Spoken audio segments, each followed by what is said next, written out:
In the late 1930s, whispers of a daring mission echoed through Nazi Germany. At its heart stood Heinrich Himmler, head of the SS, obsessed with uncovering the supposed ancient roots of the Aryan race. His vision, a journey to the mystical land of Tibet, hidden high among the clouds, where ancient secrets might still sleep. To lead this extraordinary quest, Himmler chose Ernst Schäfer, a celebrated zoologist whose earlier expeditions had already taken him close to Tibet. Though skeptical of Nazi ideology, Schäfer was drawn by the scientific promise and adventure.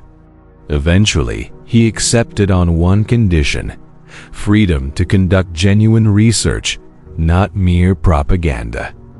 The mission, set for 1938 to 1939, carried the official title Ernst Schäfer's Tibet Expedition. While backed by the SS and Himmler's shadowy organization, the Ahnenerbe, most of its funding came not from the state, but from wealthy patrons and German research associations eager for prestige. For months, preparations unfolded in secrecy. Supplies were gathered, routes mapped, and permissions sought from distant lands. This was not merely a trek, it was a journey at the edge of politics, science, and legend. Schäfer's team would step into the heart of the Himalayas, chasing both facts and myths, with the world watching in silence.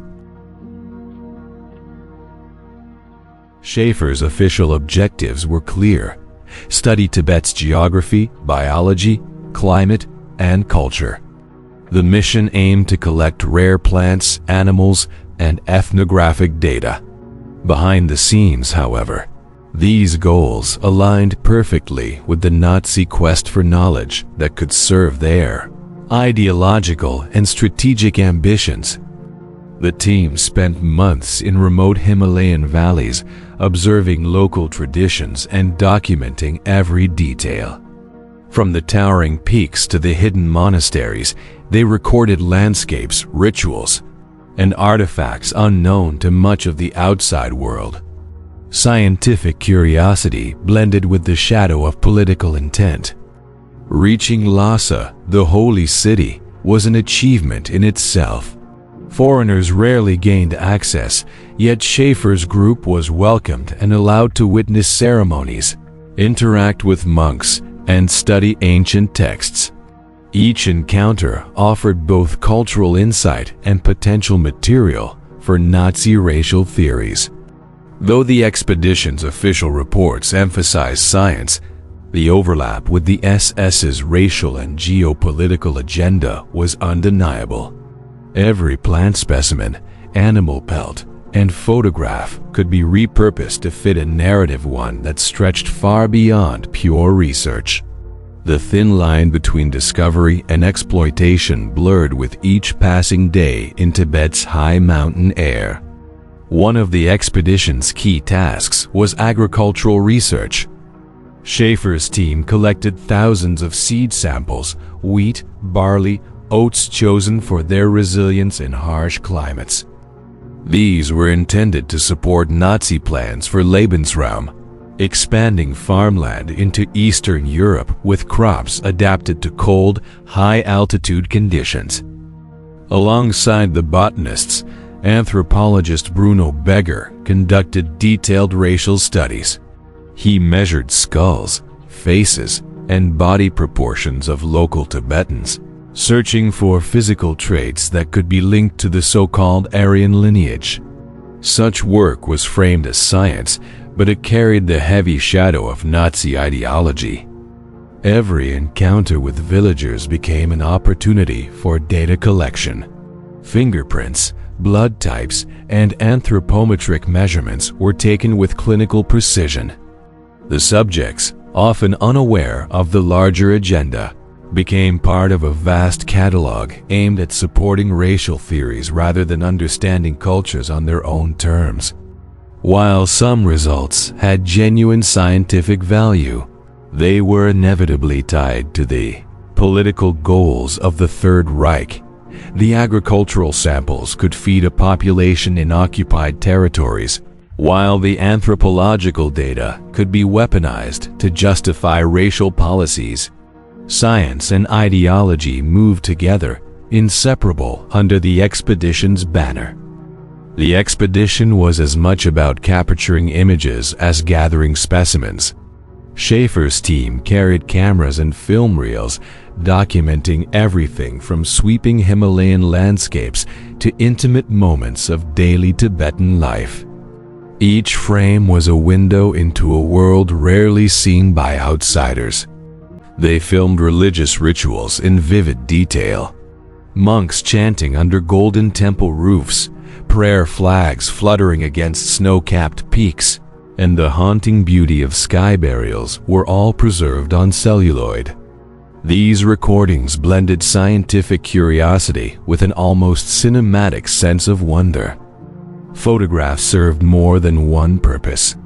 They were valuable ethnographic records, but also powerful propaganda tools capable of shaping public perception back in Germany. In the hands of Nazi media, images of Tibet could be reframed to fit ideological narratives. Over 40,000 black and white photographs and hours of film emerged from the journey.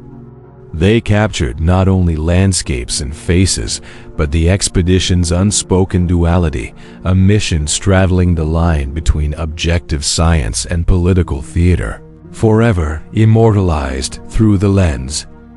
By the expedition's end, the team had amassed a staggering collection.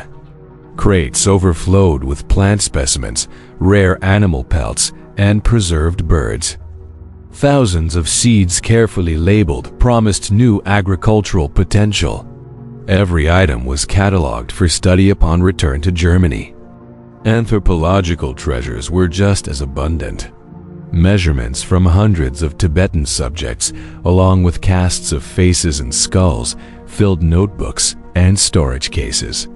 Ancient artifacts, ritual objects, and religious texts were transported, some destined for museums, others for secret archives. The photographic archive alone was monumental. Over 40,000 images, alongside reels of film, offered a detailed visual record of Tibet's people, landscapes, and traditions. Many of these materials would remain hidden from public view for decades. Even in purely scientific terms, the yield was extraordinary. Yet the true significance of these collections lay not only in their academic value, but in how they could be used supporting both research and the broader ambitions of the Nazi regime. The expedition's legacy was thus both a triumph of fieldwork and a tool of ideology. Himmler's fascination with the expedition was rooted in more than science. He believed Tibet might hold traces of an ancient Aryan homeland, hidden knowledge, or even mystical powers. These ideas, though unproven, fueled his drive to send the team into the Himalayas. Legends of Shambhala, a secret kingdom said to lie beyond the mountains, captured his imagination. In Himmler's mind, uncovering such a place could prove Nazi racial theories and grant access to wisdom or technology lost to time. While Schäfer focused on legitimate research, the SS leadership kept an eye on political and ideological gains. Any discovery, no matter how small, could be shaped into propaganda. Religious texts, sacred objects, and anthropological data all carried potential beyond their academic worth. The expedition thus stood at the crossroads of myth and politics. It was a scientific mission on paper, yet beneath the surface, it served as a vehicle for the Third Reich's ambitions, blending curiosity, ideology, and a hunger for secrets the mountains might never truly yield.